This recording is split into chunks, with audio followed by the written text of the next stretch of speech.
difficult thing to pin down. There's a famous saying of St. Augustine of Hippo that when he was asked, "What is time?" he said, "I know what it is, but when you ask me, I don't." And yet it seems absolutely fundamental to our life. Time is money, we say. I don't have enough time. Time flies. Time drags. And I think we should go into the question of what this is, because in our ordinary common sense, we think of time as a one-way motion from the past, through the present, and on into the future. And that carries along with it another impression, which is to say that life moves from the past to the future in such a way that what happens now and what will happen is always the result of what has happened in the past. In other words, we seem to be driven along. You know, once upon a time it was fashionable in psychology for people to speak of man's and animals' instincts. That we have, for example, an instinct for survival, an instinct to make love, and so on. But nowadays that word has become unfashionable, and psychologists tend instead to use the word drives, and to speak of the need for food as a drive, the need for survival or for sex as drives. And that's a very significant word, because it's brought out, isn't it, by people who feel driven. I must say personally, if I feel hungry, I don't feel driven. Also, if I feel lusty, I don't feel driven. Because I don't say, "Oh, excuse me, but I have to eat," or "Excuse me, but I need to fulfill my sexual urges, my biological impulses." I say, "Hooray, I identify myself with my drives. They're me." And I don't take a passive attitude towards them and apologize for them. So the whole idea of our being driven is connected with the idea of causality, of life moving under the power of the past. And that is so ingrained in our common sense that it's very difficult to get rid of it, because I want to turn the thing round completely the other way and say that the past is the result of the present. Let us suppose, just for the sake of example, that this universe started with a big bang, as some cosmologists believe. Now, when that bang happened, it was the present, wasn't it? And so the universe began in what we will call a now moment. Then it goes on doing its stuff. And always, when any event that we now call past came into being, it came into being in the present and out of the present. That's one way of seeing it. But before we get further involved in this, I want to draw your attention to a fallacy in the very common sense idea of causality. That events are caused by previous events, from which they flow or result necessarily. To understand the fallacy of that idea, we have to begin by asking, what do you mean by an event? Let's take the event of a human being coming into the world. Now, when does that event begin? Does it occur at the moment of parturition, when the baby actually comes out of its mother? Or does the baby begin at the moment of conception? Or does the baby begin when it was an evil gleam in its father's eye? Or does a baby begin when the spermatozoa are generated in the father, or the ovum in the mother. Or could you say a baby begins when its father is born, or when its mother is born? All these things can be thought of as beginnings.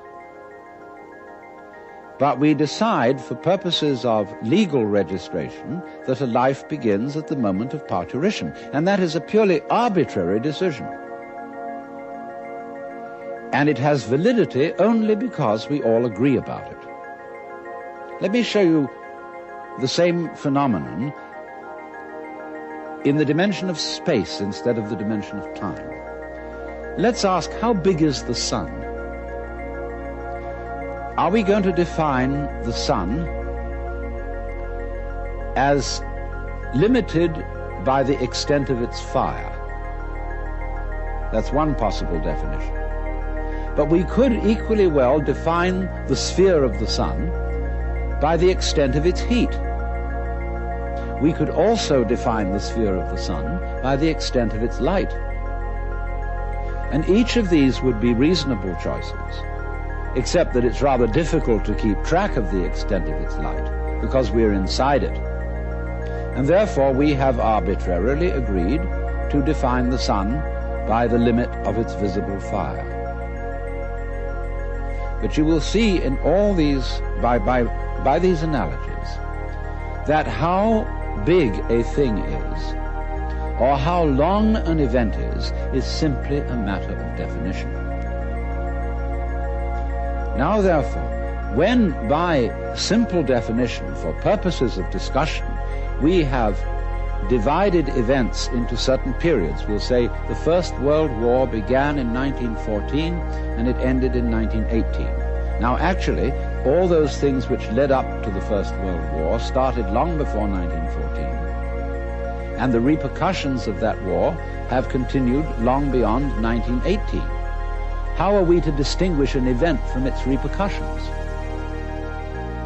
So you will see that because we have divided events from one another in this arbitrary way, we do that, and then we sort of forget we did it. And then we have a puzzle. How do events lead to each other?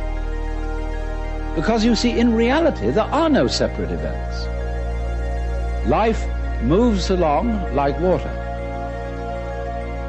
And it's all connected, as the source of a river is connected to the mouth and to the ocean.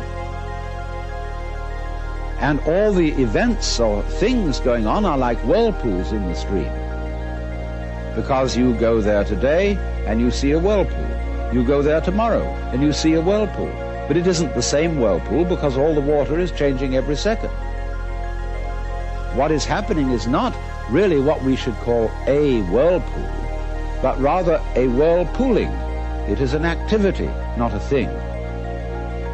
And indeed, every so-called thing can be called an event. We call, say, a house, housing. We call a mat, matting. And we could equally call a cat a catting. So we could say the catting sat on the matting. And we would thereby have a world in which there were no things but only events.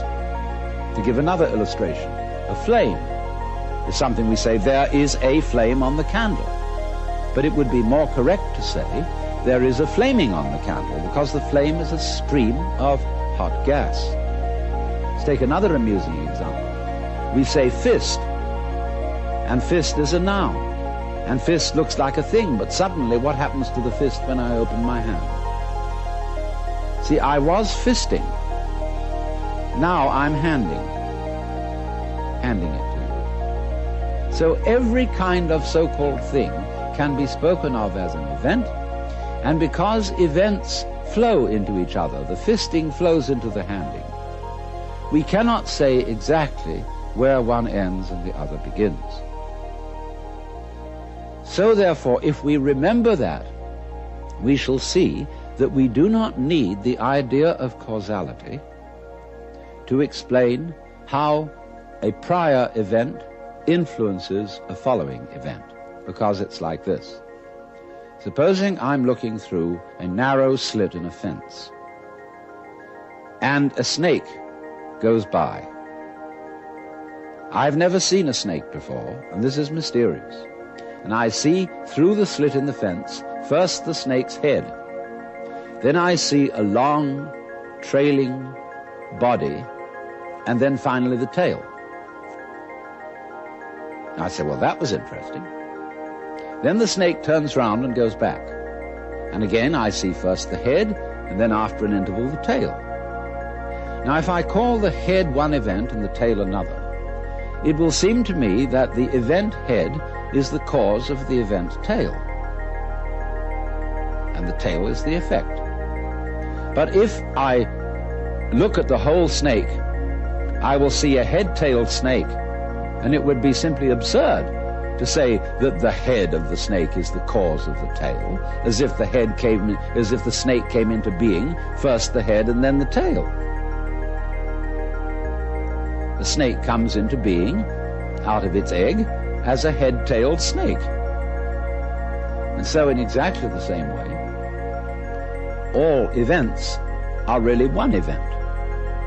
We're looking, when we talk about different events, we're looking at different sections or parts of one continuous happening. And therefore, the idea of separate events which have to be linked by a mysterious process called cause and effect is completely unnecessary. But having thought that way, we think of present events as being caused by past events, and therefore we tend to regard ourselves as the puppets of the past, as driven along by something that is